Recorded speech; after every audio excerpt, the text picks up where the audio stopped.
नमस्कार.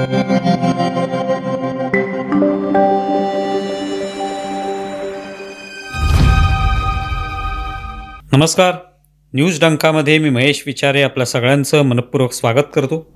मित्रांनो, आपल्या नेहमीच्या बातम्यांमध्ये अशा अनेक बातम्या असतात ज्याचा एक वेगळा दृष्टिकोन असतो. बातम्यांच्या माध्यमातून एक सर्वसाधारण पैलू आपल्यासमोर ठेवण्याचा प्रयत्न होतो. काही असे पैलू असतात जे दाखवले जात नाहीत.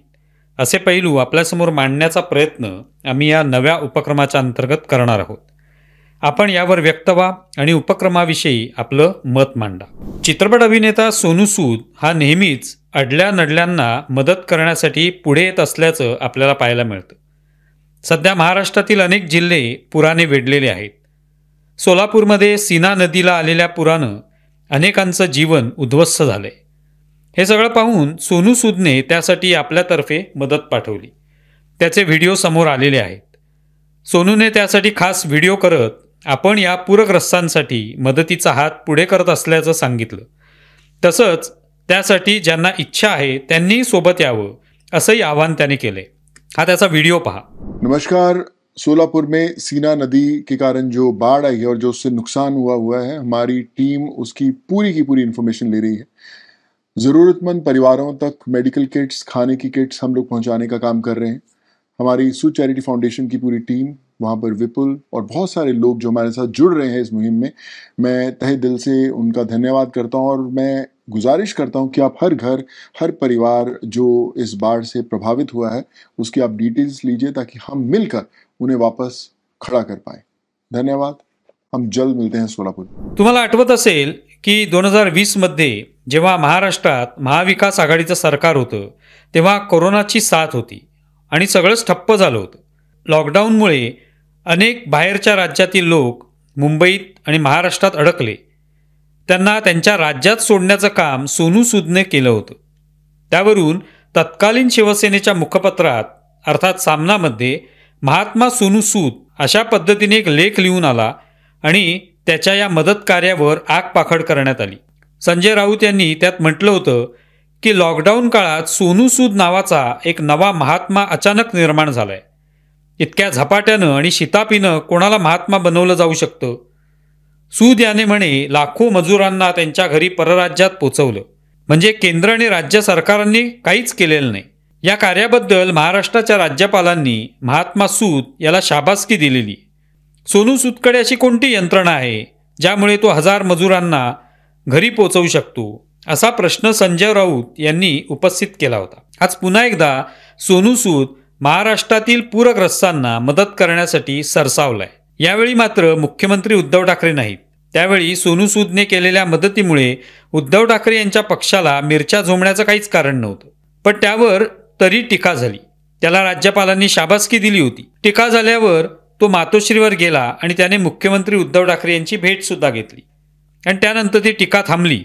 देशातील सर्वोत्तम मुख्यमंत्री महाराष्ट्रात बसलेला असताना तू मदत कशी काय करू शकतोस, तो मान मुख्यमंत्र्यांचा आहे, असा कदाचित तत्कालीन शिवसेनेचा विचार असावा. आज तोच सोनू सूद पुन्हा मदत करतोय तेव्हा त्या 5 वर्षापूर्वींच्या घटनेची आठवण झाल्या वाचून राहत नाही. एकीकडे एवढी मदत द्या, तेवढी मदत द्या, कर्जमाफी द्या, अशी मदत करा, तशी मदत करा, असे रोज नको असलेले सल्ले उबाटा गटाकडून दिले जात असताना त्यांच्याकडून मदतीचा मात्र हात अद्याप पुढे आलेला नाही. PM केअर फंडातून मदत करा असं आवाहन करताना मुख्यमंत्री सहाय्य निधीला तरी विरोधकांनी मदत द्यावी किंवा निदान स्वतःहून पूरग्रस्तांना आर्थिक जीवनावश्यक वस्तूंची मदत सढळ हस्ते करावी असं वाटलेलं नाही. सोनू सूद ते काम करून दाखवतोय. शेतकरी पिचलेला आहे हे सगळ्यांना माहिती आहे. त्यासाठी सरकारच्या मदत निधीला हातभार लावता येत नसेल तर विरोधकांनी निदान सोनू सूदच्या हातात हात घालून मदत करायला काय हरकत आहे. पण सुदैव म्हणजे यावेळी सोनू सूदवर टीका झालेली नाही. तरी सोनू सूदला टीकेची भीती वाटत असेल किंवा पुन्हा त्याला मातोश्रीवर जावं तर लागणार नाही ना. आजच्या जमान्यात लोकांमध्ये गुंतवणुकीविषयी चांगली जागरूकता निर्माण झालेली आहे. विविध स्तरावर लोक गुंतवणूक करून भविष्याची तजवीज करत असतात किंवा त्यातून लाभही मिळवत असतात. शेअर मार्केट हा त्यातलाच एक मंच आहे. सध्या राष्ट्रीय शेअर बाजारातील गुंतवणूक पाहिली की त्याची प्रचिती येते. National stock exchange of India म्हणजेच राष्ट्रीय शेअर बाजार यातील नोंदणीकृत गुंतवणूकदारांची संख्या आता 12 कोटीच्या पार गेली.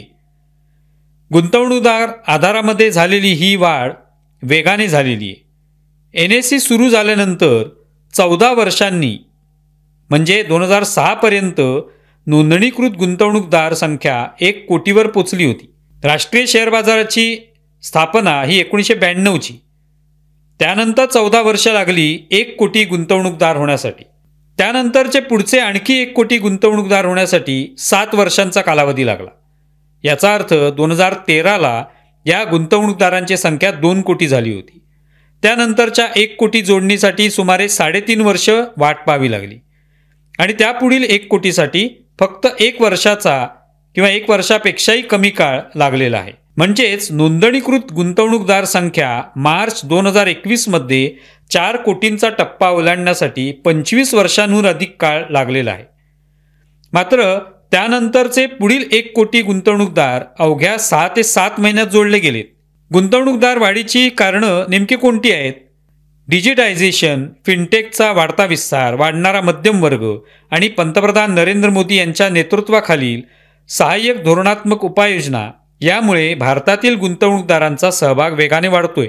या आर्थिक वर्षात म्हणजे 23 सप्टेंबर 2025 पर्यंत बेंचमार्क निफ्टी 50 निर्देशांकाने 7% परतावा दिलाय, तर निफ्टी 500ने या कालावधीत 9.3% जोरदार वाढ नोंदवलेली आहे. वाढलेले डिजिटायझेशन तसंच ग्रो, एंजल वन, झिरोदा यासारख्या पेढ्यांमुळे गुंतवणूकदारांचा कल शेअर मार्केटकडे वाढतोय. त्यातून गुंतवणूकदार खात्यांची संख्याही वेगाने वाढली. 23 सप्टेंबर 2025 पर्यंत गुंतवणूक खात्यांची संख्या 23.5 कोटींवर पोचली आहे.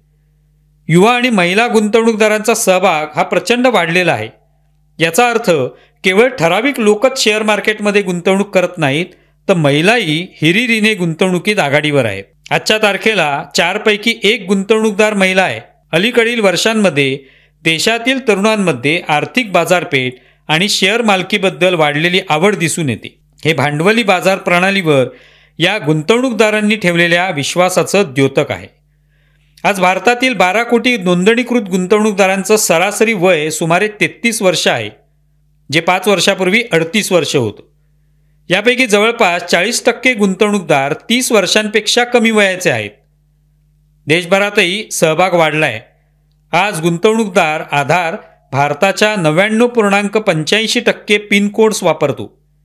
31 ऑगस्ट 2025 पर्यंत 3 राज्यांमध्ये नोंदणीकृत गुंतवणूकदारांची संख्या 1 कोटीपेक्षा अधिक होती. यामध्ये महाराष्ट्र 1.9 कोटी म्हणजे अर्थात जवळपास 2 कोटी गुंतवणूकदारांसह आघाडीवर आहे. त्यानंतर उत्तर प्रदेश 1.4 कोटी गुंतवणूकदारांसह पुढे आहे आणि या गटात नव्याने समाविष्ट झालेले गुजरात जवळपास 1 कोटी गुंतवणूकदारांसह 3ऱ्या क्रमांकावर आहे. म्युच्युअल फंडातील सहभाग या चालू आर्थिक वर्षातही अप्रत्यक्ष सहभाग सातत्याने वाढलेला आहे. एप्रिल 2025 ते ऑगस्ट 2025 या कालावधीत जवळपास 2.9 कोटी नवीन SIP खाती उघडण्यात आली आहेत. भारतातील नवीन गुंतवणूकदारांचा विशेषतः तरुण प्रथमच सहभागी होणाऱ्या गुंतवणूकदारांचा हा मोठा ओघ पाहता आर्थिक साक्षरता वाढवणं हे एक महत्त्वाचं काम बनले. गेल्या 5 वर्षांमध्ये NSEने या क्षेत्रातील आपलं काम लक्षणीयरित्या वाढवले. NSEद्वारे आयोजित गुंतवणूकदार जागरूकता कार्यक्रम चौपट वाढलेले आहेत.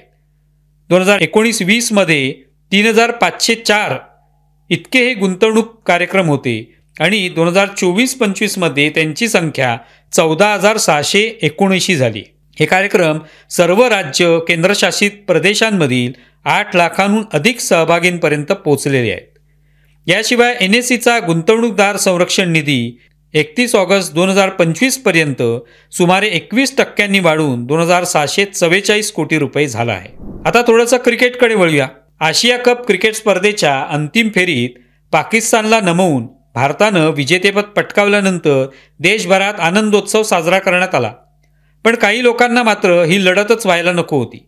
त्यांनी भारतीय संघावर, भारतीय क्रिकेट बोर्डवर आणि केंद्र सरकारवर टीका करण्यात धन्यता मानली.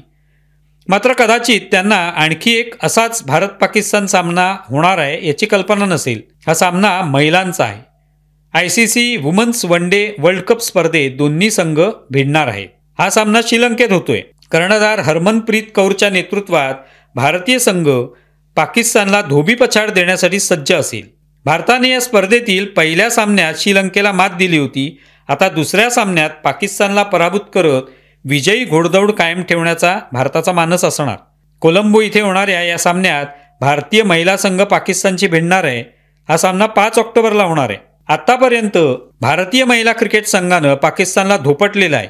यावेळी भारतीय संघ पाकिस्तानचे 12 वाजवण्यास सज्ज आहे. हो, अगदी शब्दशः भारतीय संघ 12वा सलग विजय मिळवण्यास उत्सुक आहे. भारतीय महिला संघ आणि पाकिस्तान मागच्या 20 वर्षात 11 वेळा आमनेसामने आलेत. प्रत्येक वेळी भारतीय महिला संघाने पाकिस्तानला धडा शिकवलेला आहे. आता धोबीपछाड देण्याची 12वी वेळ असणार आहे. भारतीय संघाची कामगिरी आणि सध्याचा फॉर्म पाहता पाकिस्तानला येत्या रविवारी पराभूत व्हावं लागेल. याबद्दल विरोधकांचं काय म्हणणं आहे हे ऐकणं औत्सुक्याचं असेल. तुम्हाला व्हिडिओ कसा वाटलाय जरूर कळवा. आमचा व्हिडिओ जास्तीत जास्त लाईक करा, शेअर करा आणि आमचं YouTube चॅनल सबस्क्राईब करा. धन्यवाद.